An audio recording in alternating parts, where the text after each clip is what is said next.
মানুষের নেতা আমাদের মাঝে আসছে আমাদের মাঝে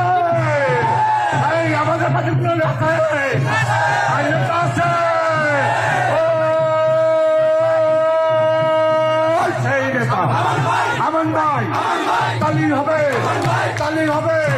আমান ভাই আমান ভাইয়ের পক্ষে আমান ভাইয়ের আগমন শুভেচ্ছা স্বাগত পক্ষ থেকে